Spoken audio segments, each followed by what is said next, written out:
27 ноября около 13 часов на улице 40 лет ВЛКСМ города Ижевска водитель автомобиля Ford, 44-летний мужчина, находясь в состоянии опьянения, совершил наезд на стоящий автомобиль Nissan Terrano, после чего выехал на тротуар, где наехал на двух несовершеннолетних пешеходов, которые находились в сопровождении матери. Произошло?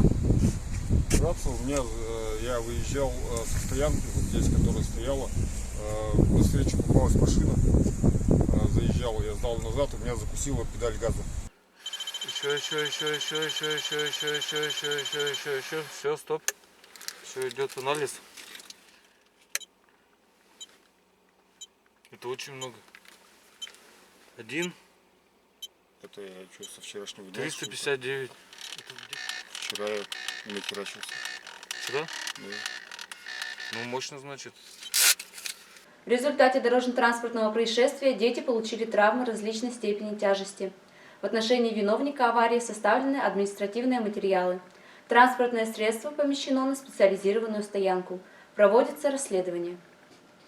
Госавтоинспекция МВД по Удмуртской республике обращается ко всем участникам дорожного движения и призывает не только исключить факты управления транспортным средством в состоянии опьянения, но и не оставаться равнодушными к проблеме пьянства за рулем.